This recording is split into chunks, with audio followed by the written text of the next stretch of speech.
narcofluxo. Eu queria entender um pouco mais, porque você falou no seu Instagram, e eu stalkeei ali. Você tá por dentro do gostei, conteúdo. Do narco ali. Sim. Nossa, como é perigoso, né? A gente tá falando agora de influência. E muitas vezes o pai e mãe nem conheciam o nome das pessoas ali que tinham sido presas, né? 3 pessoas principalmente ali. São 2 MCs, o dono da Choquei, né? E muitas vezes o pai e mãe não conhecem, mas o filho e a filha cantam as músicas. O filho e a filha segue no Instagram, segue na rede social. Então, as letras, enfim, não vamos nem entrar nesse mérito aqui da influência, né, da música em si. Mas é toda uma rede, né, formada. Agora isso explodiu, mas isso já acontece há muito tempo. A Choquei, por exemplo, por que o dono foi preso? Porque ele era como se fosse uma ponte de influência. Ele era pago para colocar ali notícias boas sobre essas pessoas que estavam lavando dinheiro, né? Então, a lavagem de dinheiro é isso. Você capta dinheiro do crime, você não sabe onde pôr, como colocar, como integrar esse dinheiro no mercado financeiro. E aí você mistura esse dinheiro com outras fontes de renda, de show, enfim, de publicidade. E você tem um dinheiro misturado, muito mais difícil de ser identificado como o dinheiro do crime. E aí você coloca, por exemplo, usa casa de aposta para isso, né? Então você tem todo um fluxo de dinheiro sujo com dinheiro limpo que vai se integrar de novo no mercado financeiro. E essas pessoas agora, que bom que já tinha essa operação acontecendo. Enfim, são 3 pessoas que, ao meu ver, até quando eu coloquei esse vídeo no Instagram, eu disse algo do tipo... a cultura do Brasil acho que melhorou, só ganhou, porque 3 pessoas que prejudicam, algo assim que eu fiz ali, a abertura. E se você não concorda, pode parar de seguir, tá tudo bem, tá, né? Tá tudo certo. Enfim, mas tinha gente discordando, né? E tinha outras pessoas que falavam assim, olha, pra mim nem é cultura. Então, legal, porque acho que o conteúdo foi bem aceito ali, né? Mas é importante a gente trazer, né? E você começa a entender que a conta realmente não fecha. Você começa a entender que o fluxo de dinheiro ali de um show, de uma publicidade, não geraria esses 100 milhões de carro na garagem, por exemplo. Então tem alguns números ali que vão chocando e que vão, ao mesmo tempo, explicando pra gente que o crime, muitas vezes, faz parte, né, do jogo, da aposta, enfim, e isso tá chegando na sua casa. Se você não cuidar, é essa influência que teu filho tá tendo. Eu fiquei curioso aqui, que você fez a postagem no seu Instagram. Uhum. Teve os haters? Teve. Teve, claro, sempre tem. Tá. E eu não excluo não, viu? Sim. Eu deixo lá, mas não tem problema. Mais feedback positivo que negativo. Muito mais, muito mais. E gente reforçando, assim, Elisiane, eu acho que a gente nem ganhou hoje em relação à cultura, porque isso nem é cultura, sabe? Então, a maioria das pessoas, aliás, as pessoas que me seguem, eu tenho um público que é 70% feminino. E parte desse público feminino é mãe, né? Tem filho em casa, tem filha, não sabia, não conhecia os nomes. Eu também fui pesquisar, eu também não conhecia o nome dos MCs, mas eu fui pesquisar no dia ali, eu conheci através da notícia ali. Então, acho que o público foi muito coerente com aquilo que eu levo todos os dias. Não tem como a pessoa buscar isso, o meu conteúdo, e buscar a ostentação e a aposta na internet. Não combina, é uma outra bolha, sabe? Não, eu pergunto porque, assim, tem um tema, uma frase que eles falam, a favela venceu. E aqui é uma crítica construtiva. Sim. Só que, assim, os caras não estão lá. Não. Os caras não moram lá. Não tem como colocar 100 milhões de carros lá dentro. Não, então, assim, narrativa pura. É uma narrativa, e na qual a população se identifica, algumas pessoas, e abraçam essa causa que não tá levantando bandeira nenhuma. É isso. Pra, vamos dizer, ajudar quem tá nos extremos. É isso. E é muito fácil de manipular. Então, eu volto a dizer, quando a régua cultural é muito baixa, né? E você vai encontrar isso na favela, você vai encontrar isso nas comunidades. E não é nenhum tipo de preconceito aqui falando. A gente tá falando da realidade do Brasil. E a pessoa... Eu digo assim, para você mudar o seu destino, você vai ter que mudar de ambiente, principalmente se teu ambiente não é um ambiente de prosperidade, de sucesso, de crescimento, onde você vê mais coisas ruins acontecendo do que coisas boas. Então, esse discurso de a favela venceu, que a gente vê muito artista falar, inclusive, antes dessas pessoas, artistas falam, cantoras, enfim, a favela não venceu. A favela vai continuar favela. Você que venceu, e assim que você venceu, você saiu da favela. Então, eu sugiro que, inclusive, você saia antes. Saia para vencer. Nem espere vencer lá dentro, porque vai ser muito mais difícil você vencer na favela, né? A favela não vai vencer. E, infelizmente, ali é um instrumento, e eu já ouvi isso, não quero acreditar nisso, mas recebi uma convidada lá no podcast que falou exatamente isso pra mim. A favela, ela tem um propósito de ser. Ninguém aqui no Brasil vai acabar com a favela. Porque ela tem uma razão de ser. Ela tem uma razão de estar ali. É muito mais fácil você manipular as pessoas que estão, assim, contaminadas pela dependência. E por achar que não tem outra saída. Que é senso aquilo crítico, ali. Né? Senso crítico limitado. Exato. Eu diria até mais do que senso crítico limitado. É um analfabetismo funcional. As pessoas perderam muitas vezes a capacidade de interpretação das coisas, do que é passado. E aí fica muito fácil delas caírem em qualquer discurso, em qualquer conversa. Se a pessoa está em cima de um palanque, de um palco falando, elas compram como verdade absoluta. Mas só compra como verdade absoluta porque não tem um nível de interpretação mínimo. Não tem senso crítico, mas também não tem nem um alfabetismo funcional básico para interpretar e para entender. Opa, peraí, esse discurso, ele atende quem? Ele realmente está jogando o jogo que eu venço? Ou ele está jogando o jogo dele e me usando como peça desse jogo? Então, as pessoas perderam muitas vezes aqui no Brasil essa capacidade de interpretação. Sou eu que acordo 5 horas da manhã e pego quase 2 horas de ônibus e vou trabalhar e volto para casa e o cara vem usar o meu nome pra falar que a favela venceu. É tipo mais ou menos essa analogia, né? É isso. Então, assim... E aí, você falou uma outra coisa também que é a dependência. Então, pessoas que também estão dependentes daquelas questões que entram agora no sistema político. Eita! É inevitável, né? Não, em algum nível a gente tem que... Essa pergunta a economia traz isso. Eu acho assim... Tem que ter o assistencialismo, tem que ter assistência. Sim. Tem pessoas que precisam. Sim. Mas eu queria entender de você o que você enxerga do brasileiro. Porque o brasileiro, ele tem essa... como se fosse uma ânsia, né? Essa ansiedade de ganhar dinheiro rápido.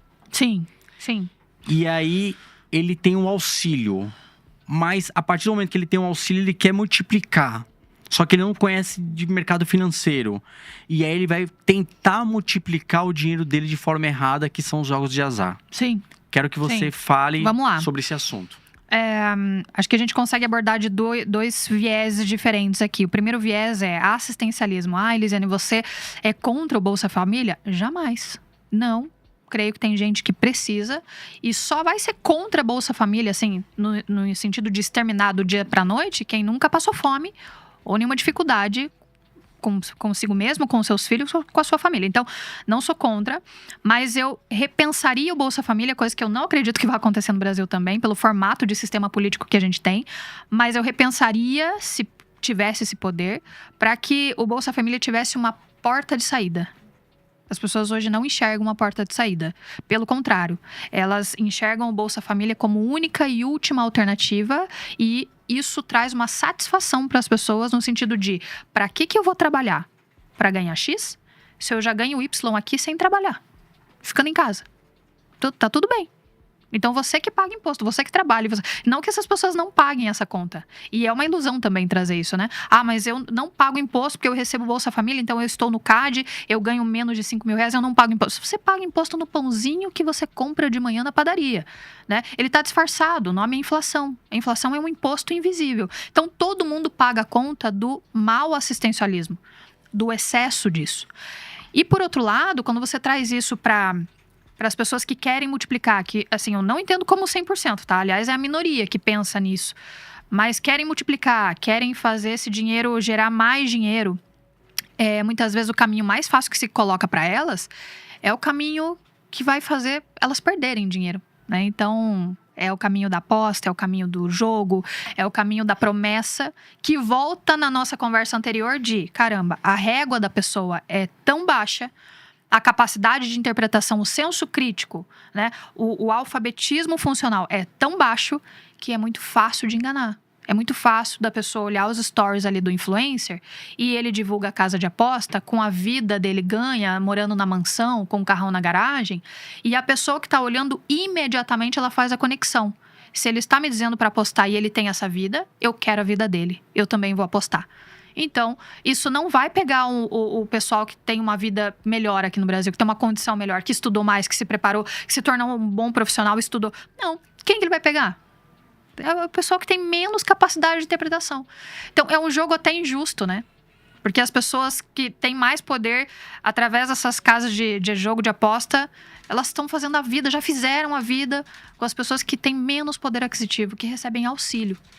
E aí tem um outro lado das pessoas que também recebem Bolsa Família, mas, por exemplo, tem gente que se tornou meu aluno ou que tá ali no Instagram e quer realmente fazer dar certo. Sabe? Uma mãe de família preocupada.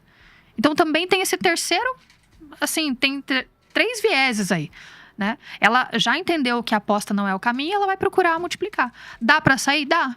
E as pessoas que geralmente procuram essa terceira opção, elas não se sentem confortáveis. Elas se sentem até constrangidas por receberem. Sabe? Como se pedissem desculpa. Assim, olha, eu recebo, mas eu não quero ficar nessa situação para sempre. Eu quero sair. Me ajuda? Então tem isso também. Acho que toda generalização, ela é burra. Quando você coloca todo mundo na mesma caixa, todo mundo que recebe Bolsa Família porque não quer trabalhar. De forma alguma. Não. É porque você não tá conversando com aquela realidade. Não de todo mundo. A generalização, ela é perigosa. Então, tem gente de tudo quanto é jeito. Tem gente que quer viver daquilo ali e não tem a menor preocupação em sair, porque tá bom assim. E tem gente que sente até um desconforto na hora de receber. Você tem as duas coisas, com certeza. E você falou do cálculo, que é fácil, né?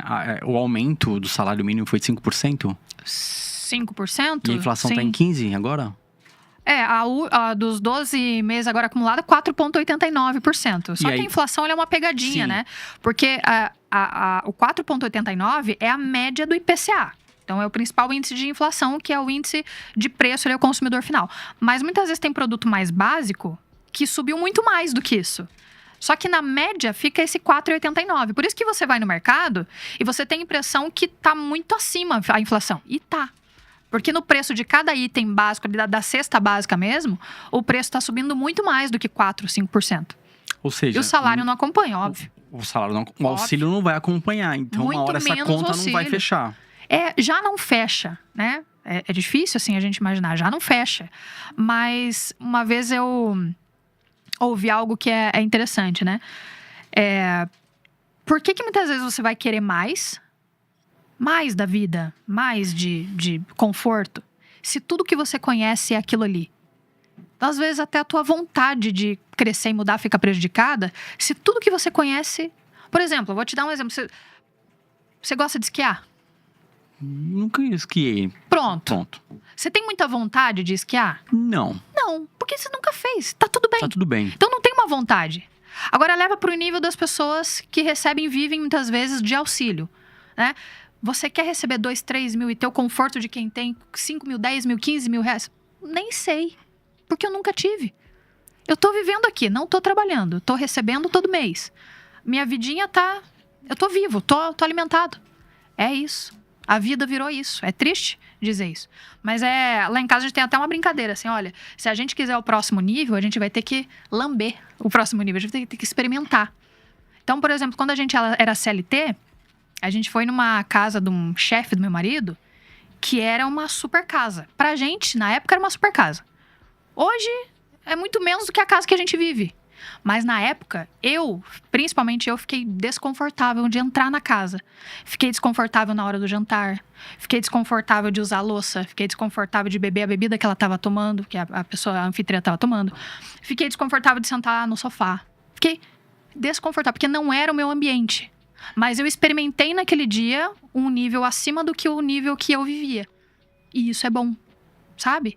Então, conhecer um restaurante que você não... vai só para tomar um suco, mas vai. É um próximo nível.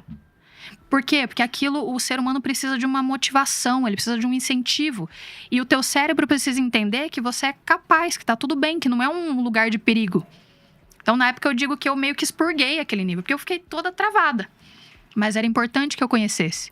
Porque senão, como é que você vai querer a próxima coisa? Trabalhar em cima de um propósito, a vida tem propósito, isso. Tem que ter. Conhecer o que vem depois, é importante. Isso que você falou é bem legal de trazer, porque o que acontece? É também difícil para algumas pessoas viver segunda, terça, quarta, quinta, sábado, feriado e todos os dias serem os mesmos dias. Difícil, sim. Para algumas que querem isso, beleza, mas a grande maioria não vai querer isso daí. Você disse que as pessoas querem mais da vida? Querem mais. Claro. Mas tem que tomar cuidado para não cair nas armadilhas. As armadilhas são jogos de azar. Isso. A própria dívida é uma armadilha. O cartão de crédito, se você não souber usar. É a armadilha do cartão de crédito. Mas o cartão não é vilão. Não é vilão, ele é uma ferramenta. Mas se você não souber usar, em 3 meses de dívida de cartão, você já não paga a fatura mais. Por quê? Porque estamos em um país que você tem 400% de juros ao ano de atraso do cartão de crédito. Você tem multa por mora no cartão, né? Então, 3 meses você não consegue mais pagar. E aí, o brasileiro tem educação financeira? Não. Mas o que acontece com ele? Naturalmente, com 16, 18 anos, ele começa a trabalhar. Quando ele começa a trabalhar, ele vai ter que receber salário, recebe num banco. O banco já dá para ele o limite do cheque especial de R$1.000, mais 2.000 no cartão. E aí, o que ele pensa? É a extensão do meu dinheiro. Eu posso usar isso aqui todo mês, tá tudo bem. E aí, ele não sabe o que são os juros compostos. Ele não entende a bola de neve, que é uma dívida de cartão de crédito. Ele pensa que tá tudo bem ele pagar só o mínimo da fatura e empurrar o resto para a fatura que vem, porque ele não sabe que ali tem 9% de juros. E com 9, 10% de juros, é isso. 3 meses você não consegue pagar mais. Então, é um ciclo, né, de endividamento que muitas vezes não é por acaso. Muitas vezes é intencional. Você já percebeu que toda vez que tenta mudar, alguém faz você se sentir culpada por isso? É a amiga, a família, o marido, o ambiente. Gente que diz te amar, mas te puxa de volta pro mesmo lugar de merda de sempre. E isso tem nome: mentalidade de caranguejo. Um sobe, os outros puxam pra baixo. E talvez o motivo da sua vida não andar não seja a falta de esforço. Seja o balde onde você vive. Não seja um caranguejo é o que vai fazer você enxergar isso. Clica agora no link na descrição ou no comentário fixado antes que esse ambiente destrua o resto da sua vida.